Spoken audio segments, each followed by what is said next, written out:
Pozdrav svima! Govoreći o akcentskom sistemu srpskog jezika, moramo odgovoriti na pitanje šta je to akcenat. Akcenat bi bilo posebno isticanje naglašenog sloga na nivou jedne reči. Dakle, reč mora imati jedan naglašeni slog. Akcenat će naravno doći iznad nosioca tog sloga. To će biti samoglasnik ili pak neki slogotvorni glas. Recimo, kao što je slogotvorno R, koje preuzima ulogu samoglasnika u reči brz, recimo u ovoj jednosložnoj reči. Znači, standardni srpski jezik zna za četvoroakcenatski sistem.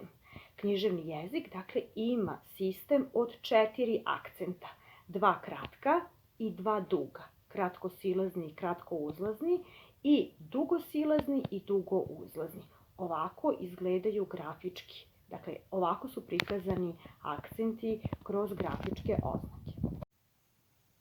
Ovako bi izgledali grafički prikazani akcenti. Dakle, ovo je oznaka za dugosilazni, za dugouzlazni akcenat, za kratkosilazni i za kratkouzlazni akcenat.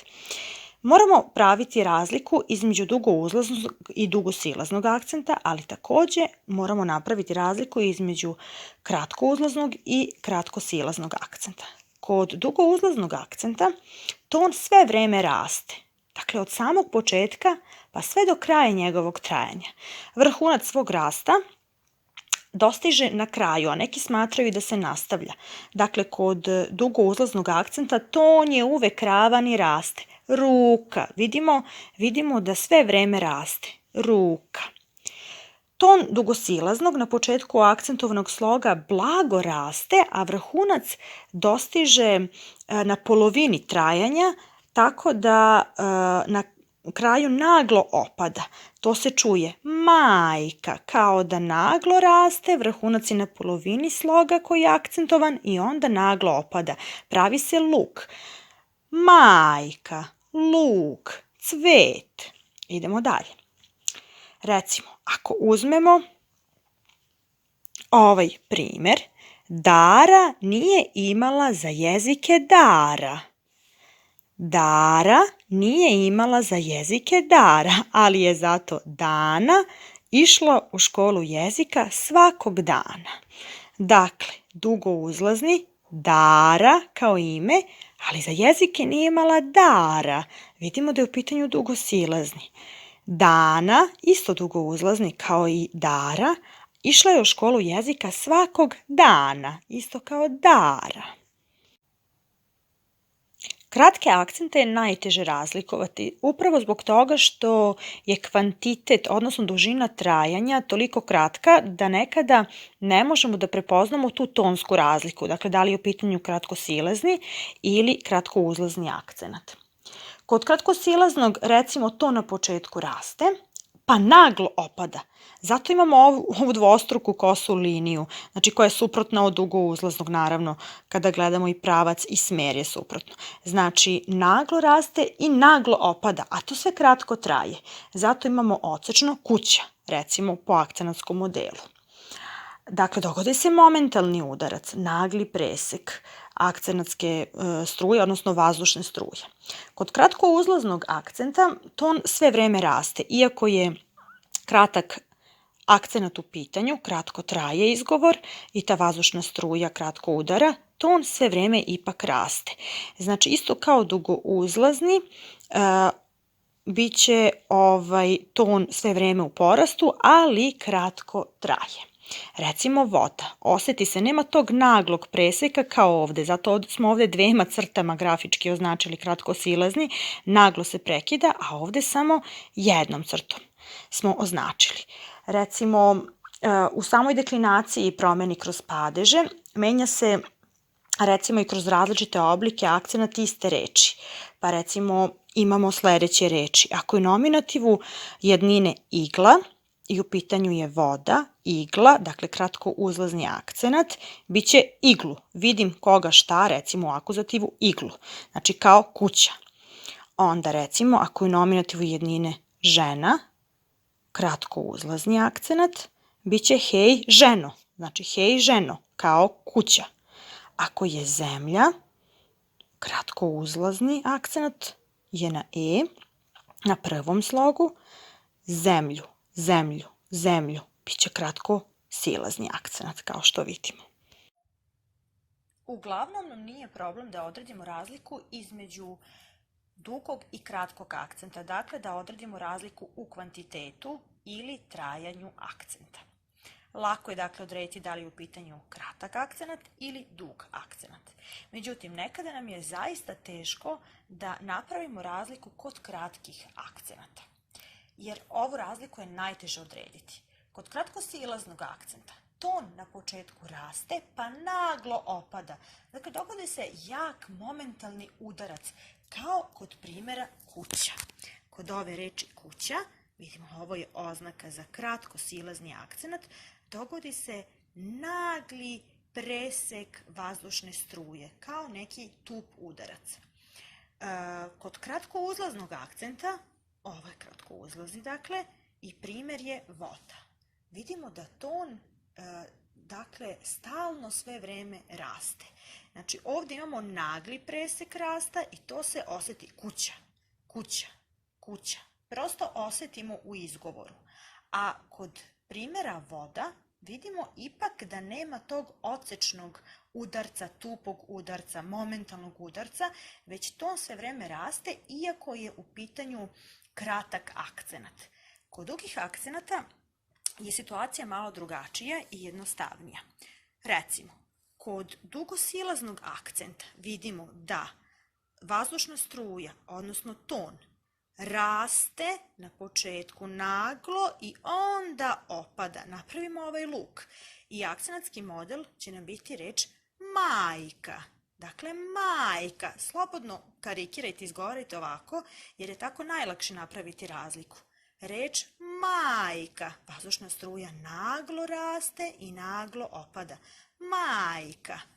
Za dugouzlazni akcenatski model će nam biti reč ruka. Dakle, akcenatska struja, odnosno ton, sve vreme raste. Ruka, ruka. Pogledajte razliku. Majka kod dugosilaznog i ruka, ruka. Razlika znači u izgovoru kod dugouzlaznog. Vaš sledeći zadatak ticat će se razlikovanja kratkosilaznog od kratkouzlaznog akcenta.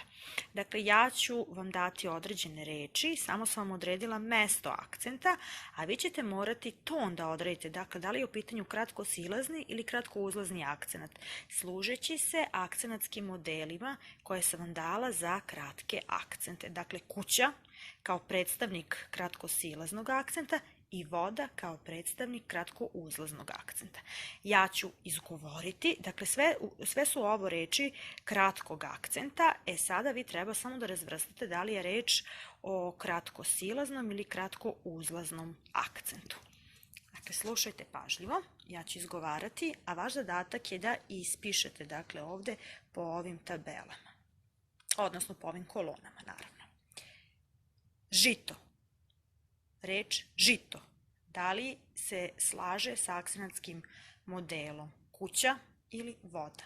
Žito, kuća, voda. Tako ćete raditi. Najbolje je tako da upoređujete sa ovim rečima koje su vam date kao model, kao uzorak. Ježić. Reč ježić. Kuća, voda, ježić. Kuća, voda, ježić. Reč kvadrat. Kvadrat. Kuća, voda, kvadrat. Kuća, voda, kvadrat. Dalje. Žilav. Kuća, voda, žilav. Dalje. Lupa. Lupa. Kuća, voda, lupa. Sledeća reč. Livada. Kuća, voda, livada. Kuća, voda, livada. Zamršen. Kuća, voda, zamršen. Kuća, voda, zamršen. I posljednja reč. Lutka. Lutka. Kuća, voda. Lutka, kuća, voda. Nadam se da ste uspeli sve da čujete, dobro razmislite i unesite ovde gde je prostor za kratkosilazne i za kratkouzlazne akcente.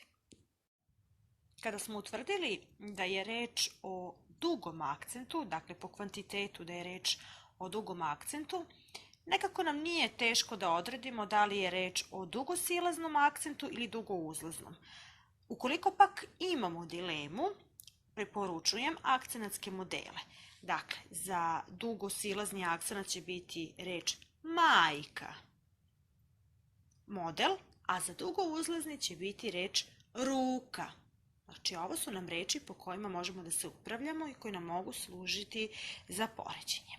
Evo ovako, uzmemo sada parove nekih reči. Ovdje imamo možda i drugačiju deklinaciju ili pak drugačije izvedene reči. Pa ako imamo u nominativu jednine imenicu Mara, kako ona glasi u vokativu? Hej Maro! Dakle, slušajte pažljivo. U nominativu jednine reč je Mara. Maro, Mara, ruka, majka. Već čujemo i naslućujemo da je u nominativu jednine Mara, dakle kao ruka. U pitanju je dugouzlazni akcenat. Ali u vokativu, hej Maro, isto je kao majka. Dakle, akcenatska struja, odnosno ton raste i naglo opada. Hej Maro, evo, Mara, ali Maro, dugosilazni akcenat. Idemo dalje. Rada, ime Rada, Rada, ruka, majka, Rada. Očigledno da je reč o dugouzlaznom. Ali u vokativu, hej Rado, isto kao Maro, majka, u pitanju je dugosilazni akcenat. Idemo dalje. Imenica duša, duša, dušo, hej dušo, duša, ruka, majka, duša, ruka, majka. Ostavljam vam da uradite ovaj zadatak sami. Dalje. Raditi, rađen, raditi, majka, ruka, raditi, znači raditi, ruka, majka, ali zato rađen. Taj zadatak je rađen, majka, ruka. Dakle, vidimo da je u infinitivu raditi isto kao i ruka kod dugouzlaznog akcenta. Ali zato kod trpnog glagolskog prideva rađen, taj zadatak je rađen. Vidimo da možemo da upotrebimo za poređenje imenicu majka, što znači rađen, majka, dugosilazni akcenat. Uradit ćete sami ovaj primer. Hraniti, hranjen, hraniti, hranjen. Isto se služite ovim akcenatskim modelima. Srediti, sređen, srediti, sređen. Dakle, ovi primjeri duša, dušo, hraniti, hranjen, srediti, sređen ostaju vama da uradite sami.